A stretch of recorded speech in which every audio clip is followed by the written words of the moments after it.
Stitching में main point आता है आपका फिनिशिंग, जो फिटिंग से भी एक कदम पहले है। सबसे मेन होता है हमारा फिनिशिंग वाला पॉइंट, ठीक है। फिनिशिंग के लिए आपके पास टूल्स अच्छे होने चाहिए, तभी फिनिशिंग आएगा। ऐसे कोई भी फिनिशिंग नहीं दे सकता।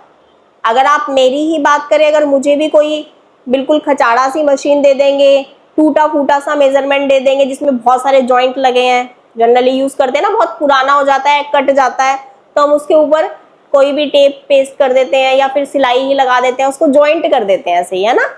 तो अगर मुझे भी कोई ऐसा टूल्स देंगे, सीजर ऐसा दे देंगे उसमें बहुत सारा जंग लगा हुआ है, कपड़ा नहीं कटिंग कर रहा, मतलब फिंगर कट नहीं कर सकता, फिर कपड़ा कैसे कट करेगा वो सीजर, है ना। तो सबसे ज्यादा जरूरी है जब हम स्टिचिंग करते हैं, हमारे पास टूल्स अच्छे होने चाहिए, हमारे पास सेटअप अच्छा होना चाहिए। जब यहाँ पर स्टूडेंट आते हैं ना, तो मैं सबसे ज्यादा उनको यही फोर्स करती हूँ कि पहले अपने घर पे अच्छे से सेटअप लगाओ, क्योंकि आपको भी पता है जब तक आप ये वाली प्रैक्टिस सेम घर पे नहीं करोगे, चेंजेस नहीं आने वाले आपके अंदर। खुद से प्रैक्टिस करना बहुत जरूरी है।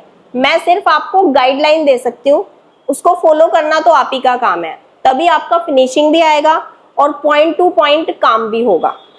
दूसरा चीज आता है हमारा फिटिंग। फिनिशिंग का पॉइंट आपको पता चल गया है। फिनिशिंग के पॉइंट में 3 से 4 चीजें हैं। नंबर 1 आपका काउंटर, नंबर 2 आपके पास काउंटर जरूर होना चाहिए, आप फर्श पे बैठ के कटिंग नहीं करेंगे, ठीक है।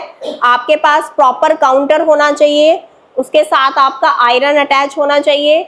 नंबर 2 आपका जो मशीन है, जरूरी नहीं है आपके पास ये बहुत महंगा और बढ़िया वाला मशीन हो, आपकी मशीन स्मूथ चलनी चाहिए। वो छोटी मशीन भी बहुत अच्छी काम करती है, स्पेशली ये छोटी मशीन ही बनाई गई है सिलाई के लिए, तो फिनिशिंग के लिए ये छोटी मशीन होती है। ये तो फैक्ट्री के लिए बनाई गई थी, लेकिन अभी बुटीक वाले इसको लेने लग गए हैं। रीजन, क्योंकि आजकल पैसे से ज्यादा टाइम की वैल्यू है और ये टाइम ही बचाती है।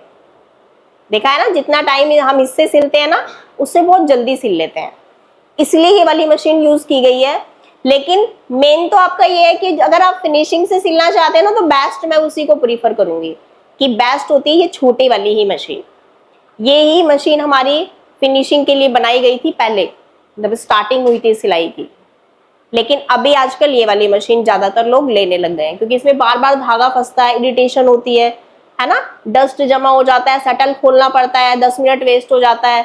तो हम वो टाइम वेस्ट ना हो, इसलिए हम चाहते हैं कि हम ये वाली मशीन लें। और ये वाली मशीन हमारी बार बार तो नहीं होता, इसको तो हमें रिपेयर 15 दिन में, 1 मंथ में ऐसे करना पड़ता है, तो इजीली हमारा वो चल जाता है और टाइम भी बच जाता है।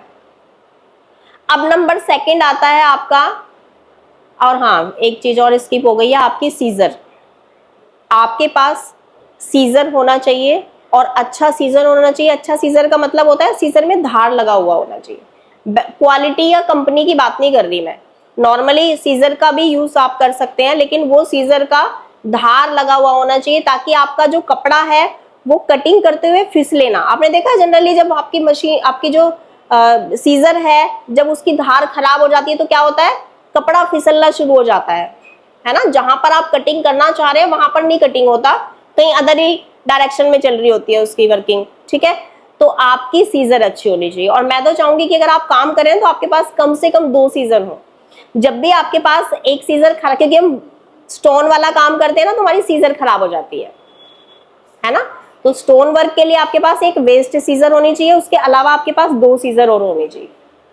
2 सीजर इसलिए कह रही हूँ क्योंकि अगर आपके पास सीजर खराब है तो हम फिर भी वही काम कर रहे हैं कि हम जब मार्केट जाएंगे 7 डेज बाद, 10 डेज बाद, तब हम इसको लेकर जाएंगे मार्केट में कि हम इसको धार लगवा दें। लेकिन अगर आपके पास 2 सीजर है ना, तो आप उससे काम कर सकते हो, ठीक है। फिर जब भी आप कोई भी सामान लेने मार्केट जा रहे हो तो आप अपने सीजर को भी लेके चले जाओ, तो आपको स्पेशली एक काम के लिए मार्केट नहीं जाना पड़ेगा।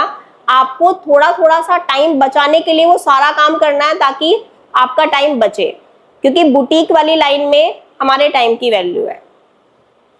क्योंकि हम ये भी तो हिसाब लगाते हैं ना कि हमने 1 मंथ में कितना सिला, है ना, हमारे पास कितना काम आया हमारा, क्योंकि हमारा अल्ट्रेशन, बुटीक में ऐसा हो ही नहीं सकता कि अल्ट्रेशन ना आए, कि हमारा अल्ट्रेशन में भी टाइम लगता है है ना। तो वो चीजें हमें काउंट करनी पड़ती है, देखनी पड़ती है, क्योंकि वो भी हमारे बजट में ही आती है।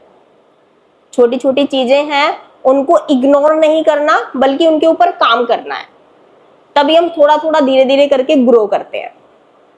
ठीक है, तो सबके पास सेटअप हो जाना चाहिए।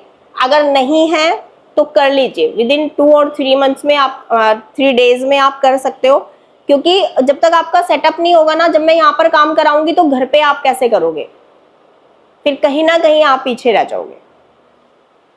अब नंबर 2 पे आता है आपका फिनिशिंग के बाद फिटिंग। अब नंबर 2 पे फिटिंग क्यों आता है, क्योंकि जब भी हम मार्केट जाते हैं तो क्या करते हैं, जनरली हम कोई भी आउटफिट देखेंगे तो पहले देखने में सिलेक्ट कर लेंगे, 4-5 पीस मुझे अच्छे लग रहे हैं, है ना, तो ये ट्राई करती हूँ। ऐसे तो नहीं किसी को भी उठाया और ट्राई करने लग गए, नहीं ना।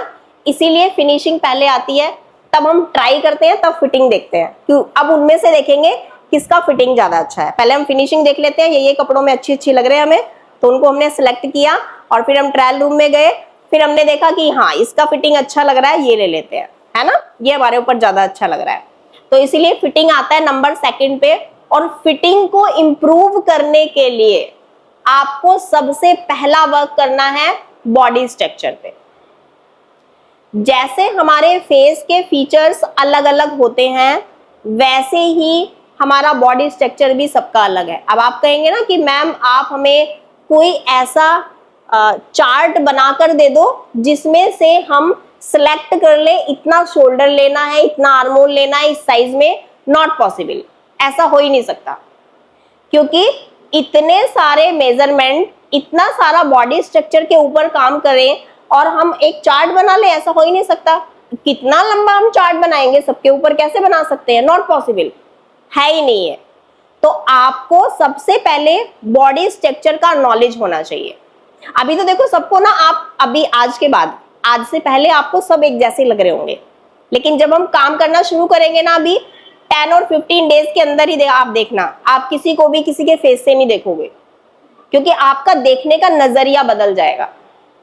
अब के बाद आप बॉडी स्ट्रक्चर देखना शुरू कर दोगे। मैं बोल रही हूँ ना कि 3 टाइप्स के शोल्डर होते हैं, एक शोल्डर होता है स्ट्रेट, एक डाउन होता है, एक बिल्कुल डाउन होता है। आप कहेंगे नहीं सबका तो एक जैसा ही दिखता है, लेकिन नहीं, जब आप नोटिस करने लगेंगे तब आप खुद भी जान जाएंगे किसका शोल्डर कैसा है।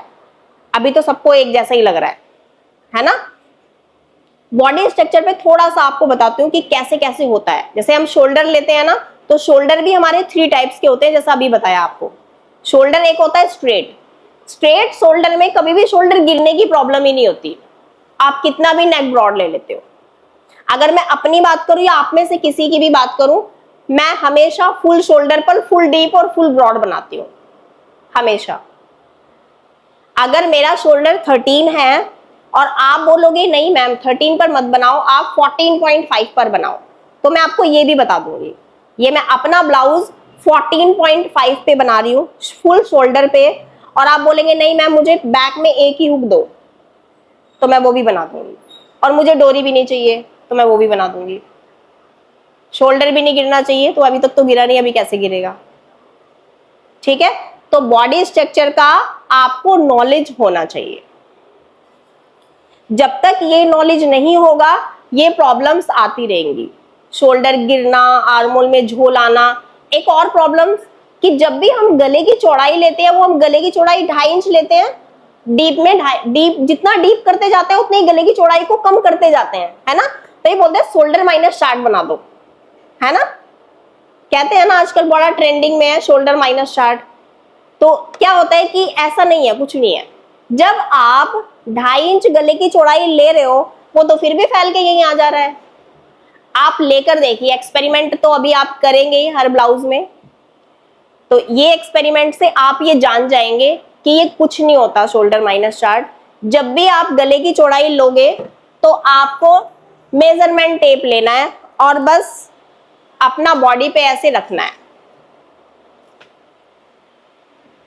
ऐसे रखेंगे तो आपको ये मालूम पड़ जाएगा मुझे गले की चौड़ाई कितनी लेनी है। आप मिरर के सामने खड़े हो जाइए।